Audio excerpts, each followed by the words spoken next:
Good morning everyone. कैसे हैं आप सभी? उम्मीद करता हूँ सभी बहुत अच्छे होंगे। So today is 28th of June 2022 और डे है ट्यूसडे, मंगलवार है। तो चलिए क्वेश्चन लेते हैं यूपीएससी का जो अभी हाल ही में पूछा गया यूपीएससी प्री में जीएस पेपर 1 का जो वो क्वेश्चन है, काफ़ी अच्छा क्वेश्चन है, काफ़ी इंटरेस्टिंग भी है। करंट अफेयर्स से रिलेटेड जो वो इसको कहा जा सकता है, तो इसको डिस्कस करेंगे। एक ही क्वेश्चन डिस्कस करेंगे, लेकिन इसमें जो वो जैसे हमारे यहाँ पे स्टेटमेंट में जो गुजरात लिखा है, तो गुजरात के बारे में भी यहाँ पे थोड़ा सा बेसिक जीके जो वो डिस्कस कर लेंगे। चलिए एक काम करते हैं कि गुजरात और हमारे हिमाचल प्रदेश, इन दोनों को आपस में कंपैरिजन करता हुआ, इनका मतलब कि एक बेसिक जीके जो दोनों का है, इन दोनों को जो वो एक साथ कंपैरिजन करते हुए जो एक छोटा सा रिकैप कर लेंगे। ठीक है, तो वैसे जो वो आपको चीज़ें और ज़्यादा आसान हो जाएगी। तो चलिए फिर स्टार्ट करते हैं। तो सबसे पहले इस क्वेश्चन का आंसर देखते हैं। यहाँ पे लिखा है कंसीडर द फॉलोइंग स्टेटमेंट। तो ये बोल रहा है कि ये जो स्टेटमेंट है, जो कथन है, इन पर जो वो आपने विचार करना है। ठीक है, फर्स्ट लिखा है Gujarat has the largest solar park in India. तो गुजरात, ये बोल रहा है कि गुजरात में जो भारत का सबसे बड़ा सोलर पार्क है, ठीक है, सौर पार्क है। तो ये जो वो बात गलत है। अगर आपने जो पिछले करंट अफेयर जो वो नहीं पढ़े हैं, अगर आपने बहुत पहले पढ़ा हुआ है, ठीक है, 2 साल पहले, लेकिन अगर अभी के जो करंट अफेयर है पिछले साल के, ठीक है, 4-5 महीनों से, मतलब कि 1 साल के अंदर अंदर आपने अगर पढ़ा है, तो जो वो गुजरात, मतलब वो नहीं पढ़ा है, तो जो आप गुजरात को बिल्कुल ठीक कर लेंगे। लेकिन गुजरात पहले था, लेकिन गुजरात अब नहीं है। अब जो वो राजस्थान में जो वो सबसे बड़ा लार्जेस्ट सोलर पार्क जो वो बन चुका है, जो कि वर्ल्ड का सबसे बड़ा है। ठीक है, इसको आप याद रखिए, वर्ल्ड का सबसे बड़ा है और वो राजस्थान में है। इसका मतलब है कि पहला जो वो बिल्कुल गलत हो जाएगा। ठीक है, जैसे देखिए, जैसे पहला जो वो गलत हुआ, तो कौन कौन से स्टेटमेंट जो वो यहाँ पे कट जाते हैं। तो पहला गलत, मतलब कि फर्स्ट ऑप्शन नहीं हो सकता क्योंकि इसमें पहला है। ठीक है, और सी भी नहीं हो सकता क्योंकि इसमें पहला है। तो हमारे पास बचा ओनली 2 और ओनली 3, मतलब या तो 2 होगा या तो 3 होगा, मतलब यहाँ से कोई यहाँ से कटा नहीं कुछ भी। ठीक है, देखिए ऐसे जो वो ऑप्शन भी कैसे डाले जाते हैं। ठीक है, एक यहाँ से कुछ भी नहीं पता चल रहा है। हाँ, कुछ स्टेटमेंट ऐसे होते हैं जिनको कटने से जो वो 2-3 ऑप्शन जो वो कट जाते हैं। कई बार जो वो ऐसा बहुत रेयर चांस होते हैं कि तीनों ही ऑप्शन कट जाए, एक ही बचे। ठीक है, ऐसा बहुत कम होता है। लेकिन इसमें जो वो नहीं कटा कुछ भी। तो गुजरात में नहीं है, राजस्थान में। अगर पूछे कि राजस्थान में कहाँ जैसे है, तो राजस्थान में जो वो जोधपुर में है। ठीक है, राजस्थान में कहाँ पे है? जोधपुर में है। और जोधपुर में कहाँ पे है, अगर आपसे पूछे तो जोधपुर में है भांदला। ठीक है, BHADLA बांदला, या भटला भी इसको शायद बोलते होंगे। ठीक है, अपनी वहाँ की लैंग्वेज में। ठीक है, लेकिन इसका भांदला जो वो यहाँ पे मैंने देखा, तो भांदला में है। ठीक है, काफ़ी बड़ा है, 14,000 एकड़ लैंड में जो वो फैला हुआ है।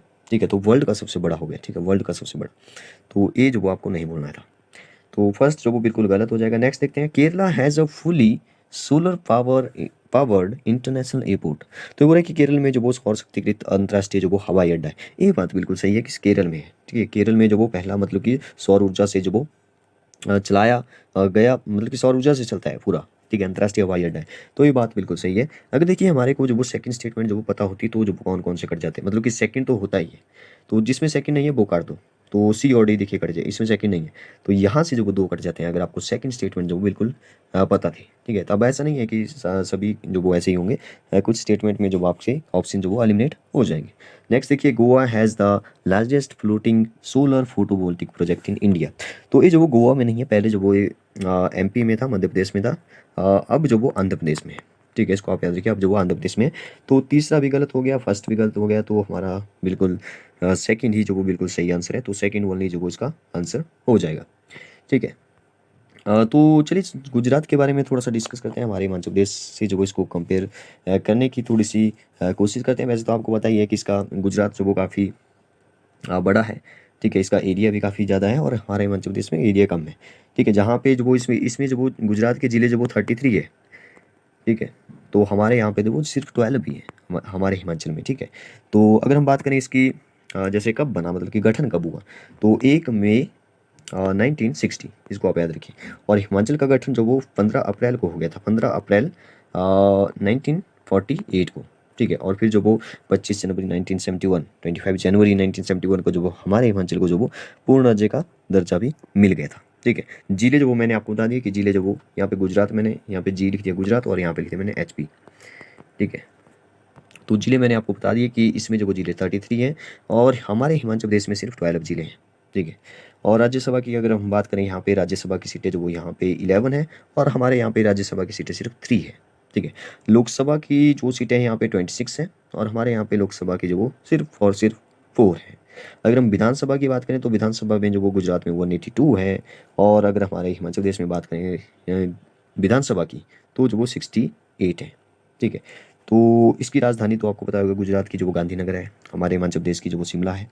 ठीक है, शिमला दो कैपिटल है हमारे, शिमला और धर्मशाला। शिमला जो वो समर कैपिटल होगी गर्मियों की, और धर्मशाला जो वो विंटर सर्दियों की कैपिटल होगी।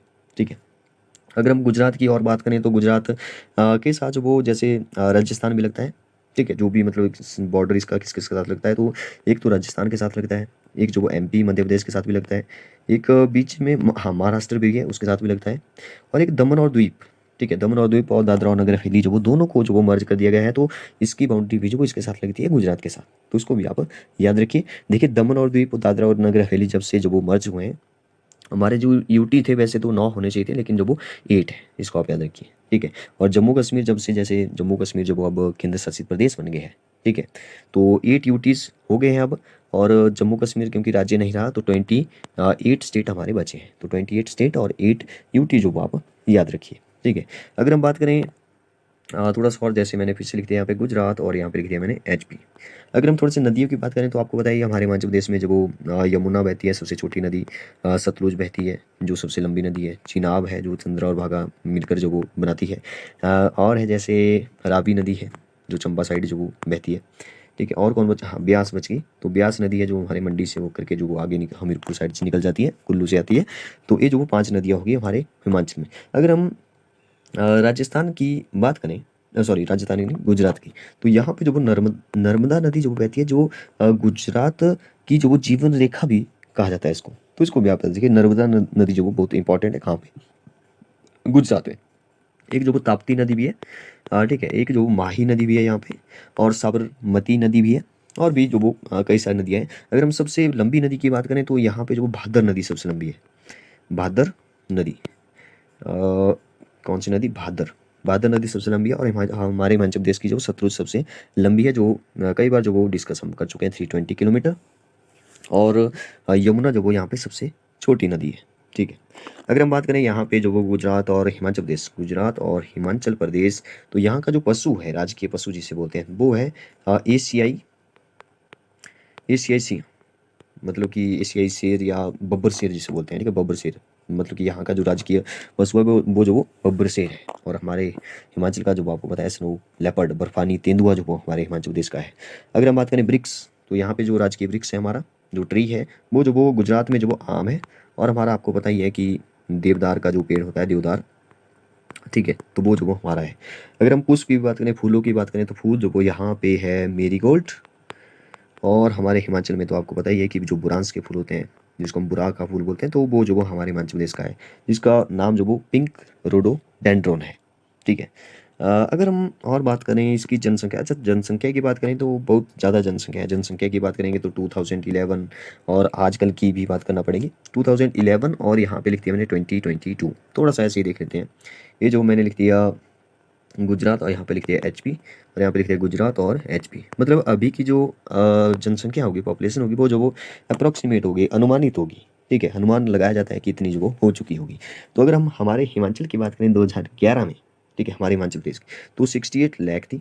ठीक है, जिसमें से जो वो 34 लाख, मैं अप्रोक्सीमेट बता रहा हूँ, 34 लाख जो वो हमारे मतलब कि बॉयज़ नहीं बोलते, मेल मेल, या फीमेल जो वो कितने थे, 33 महिलाएं, पुरुष और महिलाएं। ठीक है, तो पुरुष जो वो 34 लाख अप्रोक्सीमेट, और 33 लाख जो वो महिलाएं थी। ठीक है, अगर हम आज की बात करें हिमाचल प्रदेश की, तो आज की अगर बात करें तो आज वो अप्रोक्सीमेट जो वो 75 लाख जो वो, इससे मेरे ख्याल से ज़्यादा ही हो चुकी है, 75 लाख अप्रोक्सीमेट, और जिसमें कि पुरुष जो वो 38 एंड महिलाएं जो वो 36 लाख जो वो मानी जाती है। ठीक है, अगर हम लिंग अनुपात की बात करें हिमाचल प्रदेश में 2011 के अनुसार तो वो 972 था, 972।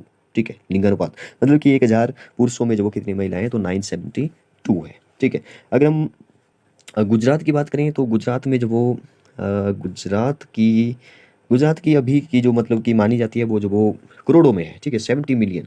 ठीक है, 70 मिलियन मतलब कि 7 करोड़ करोड़, तो काफ़ी है यहाँ पे मतलब कि जनसंख्या। ठीक है, तो अगर हम इसका जनसंख्या घनत्व की जो वो थोड़ी सी बात करें तो यहाँ पे जो वो काफ़ी कम एरिया पर जो वो ज़्यादा लोग रह रहे हैं। ठीक है, मतलब कि गुजरात की बात करें तो 308 व्यक्ति प्रति वर्ग किलोमीटर में जो वो रह रहे हैं। ठीक है 308। जनसंख्या घनत्व की मैं बात कर रहा हूँ। अगर हमारे हिमाचल प्रदेश की बात करें तो जनसंख्या का जो घनत्व है वो जो वो सिर्फ और सिर्फ जो वो 123 है। मतलब कि 123 वर्ग, मतलब कि हमारे देखिए हमारा हिमाचल भी काफ़ी बड़ा है, लेकिन पॉपुलेशन जो वो जैसे हमीरपुर में सबसे ज़्यादा जो वो यहाँ पे जनसंख्या घनत्व है, वहाँ पे लाहौल स्पीति जो वो सबसे बड़ा एरिया है, वहाँ पे जो बहुत कम लोग हैं। ठीक है 2 या 3 लोग रह रहे हैं सिर्फ। ठीक है प्रति वर्ग किलोमीटर में जो वो अगर एवरेज जैसी निकाली जाए तो। ठीक है। और अगर हम बात करें हमारे हिमाचल प्रदेश, हाँ 123 हो गया। अगर हम जनसंख्या लिंग अनुपात की बात करें, हाँ लिंग अनुपात जो वो हमारे हिमाचल में जो वो लिंग अनुपात जो वो आपको पता होगा 2011 में जो वो 972 था हमारे हिमाचल में। ये 2011 की बात हो रही है। अगर हम वहाँ पे बात करें कहाँ पे, गुजरात में, तो 919। ठीक है 918 या 19 जो वो यहाँ पे बोला जाता है अप्रोक्सीमेट, मतलब कि 918, चलो 919 कर दिया मैंने। 919 जो वो यहाँ पे 1000 पुरुषों में 919 ही महिलाएं हैं, जबकि हमारे हिमाचल में जो वो थोड़ा सा ठीक है 972 है। ठीक है अब तो काफ़ी ज़्यादा हो गया, 1000 से जो वो आगे चला गया हमारा लिंग अनुपात, तो काफ़ी अच्छी बात है। हमारे हमीरपुर को जो वो इसके लिए जो वो सम्मानित भी किया गया है, हमीरपुर। तो हमीरपुर जहाँ पे जो वो 1095, मतलब कि महिलाएं ज़्यादा है हमीरपुर में। ठीक है और पुरुष कम है। ठीक है ये भी बहुत बड़ी बात है देखिए हमारे लिए, हमारे हिमाचल के लिए हमीरपुर में जो कितना ज़्यादा जो लिंग अनुपात है। अगर हम साक्षर बात करें तो साक्षर भी हमीरपुर भी है। इससे जो हमें एक बात पता चलती है कि देखिए जैसे जहाँ पे जो वो साक्षरता ज़्यादा होगी वहाँ पे जो मुझे लगता है कि लिंग अनुपात जो वो बढ़ेगा, मतलब कि महिलाओं की जनसंख्या बढ़ेगी। जहाँ पे जो लोग पढ़े लिखे नहीं होंगे वो तो यही सोचेंगे कि पुरुष ही जो वो सब कुछ करेगा। ठीक है लेकिन जहाँ पढ़े लिखे होंगे वहाँ पे जो वो महिलाएं भी जो वो बहुत कुछ कर सकती है, इसलिए जो वो लिंग अनुपात जो वो वहाँ पे ऑटोमेटिक बढ़ जाता है। ठीक है आप समझ रहे होंगे कि मैं क्या बोलना चाह रहा हूँ। ठीक है और अगर हम साक्षरता, कम साक्षरता की बात करें तो हमारे चंबा में सबसे कम साक्षरता दर है। ठीक है अगर हम हमारे हिमाचल की बात करें कि साक्षर कितने हैं, ठीक है एक साइड लिखते हैं मैंने गुजरात और यहाँ पे लिख दिया हिमाचल। तो गुजरात में जो वो साक्षरता दर जो वो सिर्फ और सिर्फ 78, ये 2011 के अनुसार है 78.03 परसेंटेज। और अगर हमारे हिमाचल की बात करें तो काफ़ी ज़्यादा जो वो यहाँ पे है देखिए 82.80 परसेंटेज जो वो हमारे साक्षरता, मतलब कि 100 में से 82 जो वो पढ़े लिखे हैं। और गुजरात में जो वो सिर्फ 78, 100 में से 78 ही पढ़े लिखे हैं। 2011 के अनुसार है, अब तो जो वो बढ़ चुकी है थोड़ी सी, मतलब कि साक्षर हो गया है हमारा इंडिया। तो अगर हम आज की बात करें तो आज जो वो 86 या 87 अप्रोक्सीमेट आप रख लो, 86.60 जो वो मैंने कहीं पे देखा। तो इसको आप मतलब कि याद रख सकते हैं 86 या 87 कर लो। ठीक है क्योंकि 5 से ज़्यादा है, अब तो राउंड ऑफ करके जो वो आप 87 जो वो यहाँ पे लिख सकते हैं। ठीक है अगर हम बात करें गुजरात और हिमाचल प्रदेश, गुजरात और हिमाचल, अगर यहाँ पे जो वो पहला मुख्यमंत्री तो जीवाराम मेहता। ठीक है गुजरात का पहला मुख्यमंत्री जीवाराम मेहता। और अगर हम हिमाचल की बात करें तो आपको पता ही है कि वाई एस परमार, यशवंत सिंह परमार जो वो हमारे हिमाचल के जो वो मुख्यमंत्री है। अगर हम आज के मुख्यमंत्री की बात करें तो जयराम ठाकुर जो वो हमारे हिमाचल में जो वो मुख्यमंत्री हैं। और अगर हम गुजरात की बात करें तो गुजरात में जो आजकल भूपेंद्र भाई पटेल जो वो आजकल जो वो मुख्यमंत्री है, सीएम है। अगर हम गुजरात की और क्या बात कर सकते हैं, जैसे वहाँ पे जो वो न्यायालय, उच्च न्यायालय जो वो कहाँ पे है, तो अहमदाबाद में है। ठीक है स्टैच्यू ऑफ यूनिटी भी नर्मदा नदी के किनारे जो वो बनी हुई है। तो नर्मदा नदी वही नदी है वहाँ पे जो जिसको जो वो गुजरात की जीवन रेखा कहा जाता है। तो उस नदी के किनारे ही वो जो वो स्टैच्यू ऑफ यूनिटी जो वो वहाँ पे बड़ी जो वो मूर्ति बनी हुई है। ठीक है स्टैच्यू बना हुआ है।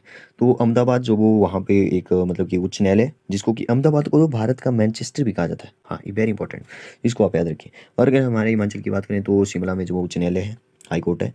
ठीक है अगर हम एक और क्वेश्चन बनता है गुजरात से रिलेटेड कि यहाँ पे सबसे बड़ा जिला कौन सा है, तो कच्छ जो वो सबसे बड़ा जिला जो वो यहाँ पे माना जाता है। सबसे माना जाता नहीं है, सबसे बड़ा है। ठीक है तो जैसे हमारे हिमाचल में जो सबसे बड़ा जिला कौन सा है, लाहौल स्पीति है।